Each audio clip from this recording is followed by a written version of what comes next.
En el erotismo hay un repertorio de gestos y de acciones físicas universales, incluso algunos gestos dependen de que los individuos vayan vestidos o no, como despojarse de alguna prenda, pañuelo, o enseñar o exhibir ciertas regiones del cuerpo en señal de burla o en señal de intimidad o de avance erótico.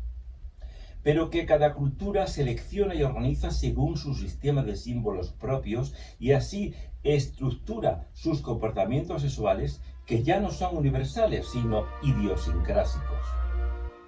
El caso más llamativo es el de considerar los pechos femeninos zona erógena reservada o no a las miradas, de modo que en unas sociedades resulta ser una de las zonas más excitantes y por lo tanto no apta para ser libremente exhibida, como en Japón, junto con el vello pubiano, que allí parece ser la parte más obscena del cuerpo femenino. Mientras que en otras no es más ocultable que los hombros o las piernas. Y en cambio, en las sociedades islámicas clásicas, la reserva pudorosa se extiende hasta el rostro de la mujer.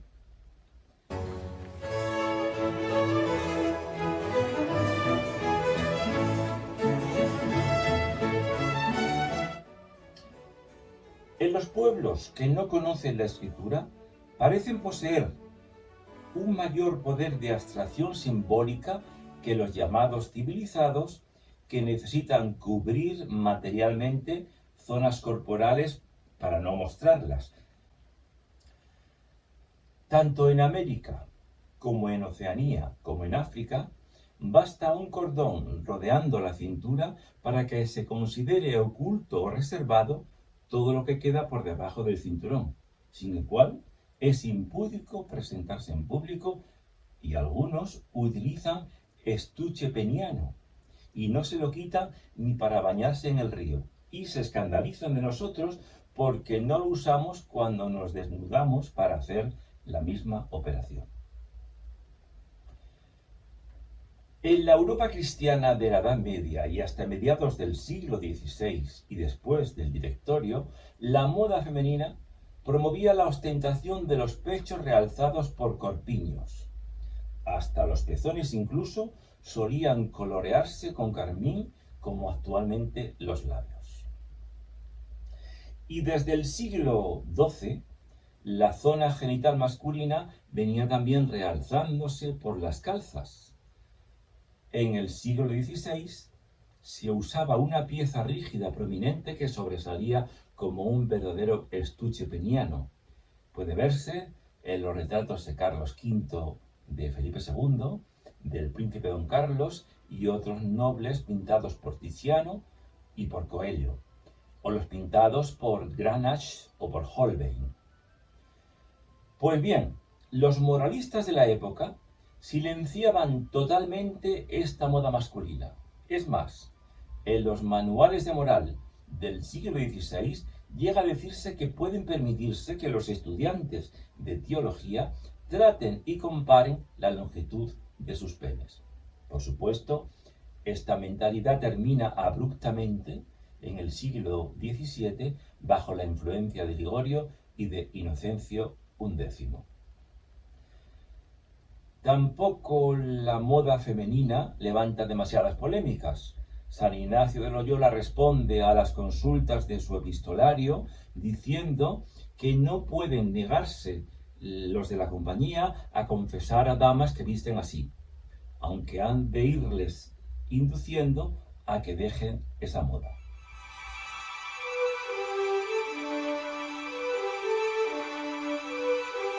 Igual sucede con la valoración sexual de todo el cuerpo.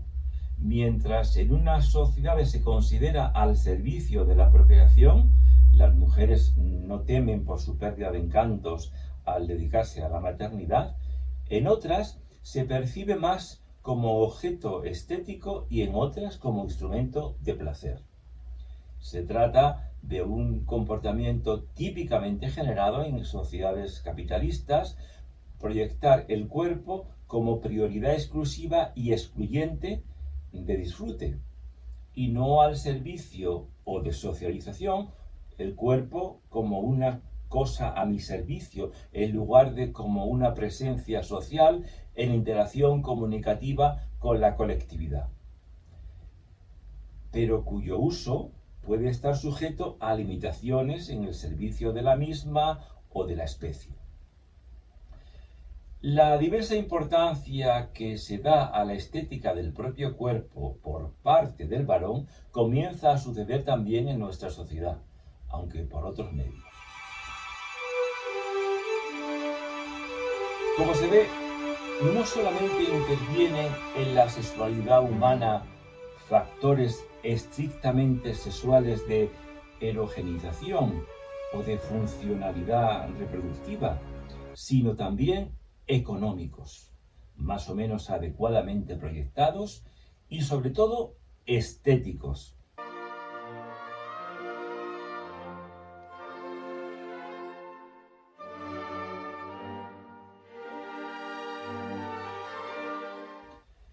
Hay sociedades en las que una sexualidad fecunda, por lo general enfocada hacia las mujeres, adquiere un valor económico de primer orden.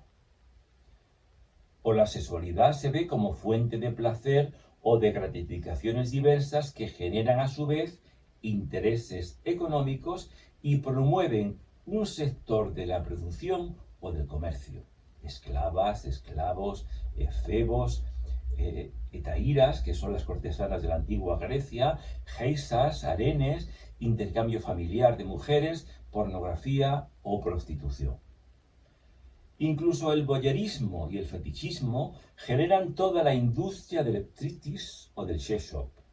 El striptease voyerista aparece inequívocamente en las exhibiciones de coito y de juegos eróticos que en algunos locales se ofrecen. La industria de la moda, de la cosmética, de la orfebrería, del regalo o de la floristería se benefician en su mayor parte de las exigencias de la sexualidad. E incluso, en una pequeña parte, la hostelería, como citas, cenas, etc. Los distintos tipos de institucionalizaciones de las relaciones sexuales van a lo largo de la historia generando valores o cambios de valor económico de personas, ocasiones de encuentro, parafernalia de las mismas y medios o instrumentos como son los regalos.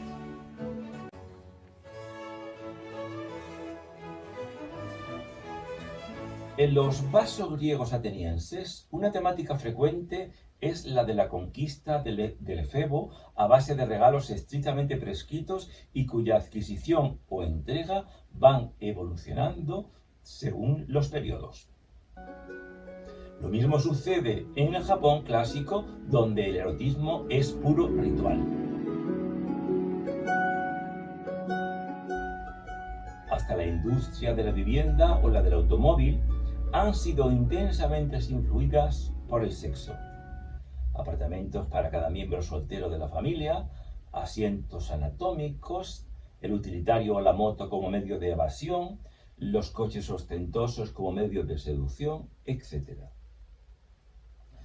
Así, los territorios personales se multiplican en las ciudades para, en el fondo, hacer posible la vida sexual de cada persona joven o menos joven.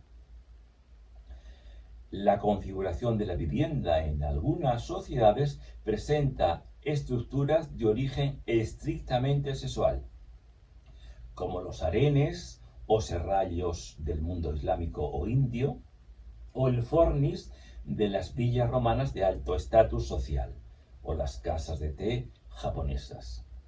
La asociación de la relación sexual con la cohabitación tiene unas consecuencias domésticas que serán muy otras el día que dejen de estar unidas relación sexual y cohabitación. La especie humana, a causa de su fantasía simbolizadora e ideativa y por lo tanto de la oscilación dialéctica de sus gustos y de sus concepciones, va presentando una serie de sistemas imprevisibles que generan valores económicos y procesos de producción e intercambio de bienes, de trayectorias y planteamientos muy diversos y a veces insólitos. Así, se ha pasado del valor económico de la mujer como objeto de intercambio y mediación en las alianzas tribales o dinásticas, al valor económico de las ocasiones y lugares de encuentro con mujeres libres que consumen bienes suntuarios, bienes de lujo o productos de lujo. Dejan de ser objeto de posesión para convertirse en poseedoras de objetos, y la principal necesidad que suscita es la de los medios de acceso a su compañía. Igualmente los varones, con lo cual, cambiadas las relaciones sexuales, ha de cambiar radicalmente la economía.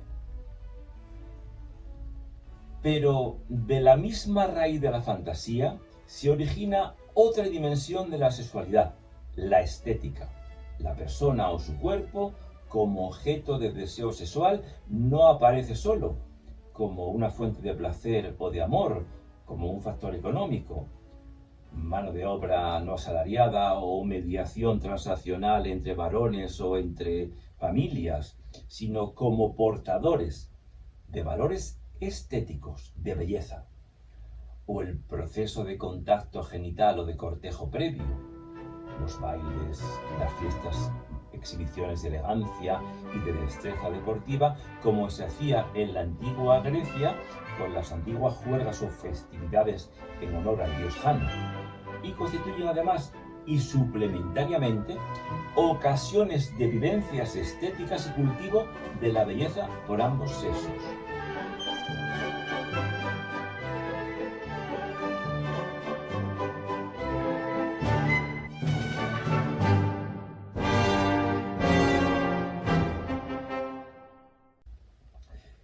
Hasta el punto de que con mucha frecuencia se llega a no poder precisar dónde acaba la pura estética y empieza la atracción erótica.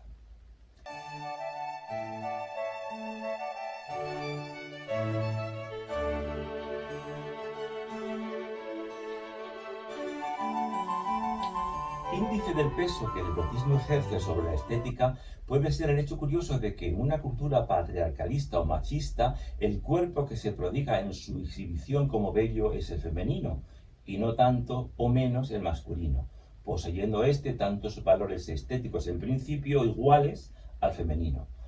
Pero en una cultura que practica el amor homoerótico como fue la griega clásica o la ateniense, se prodigan los cuerpos masculinos desnudos.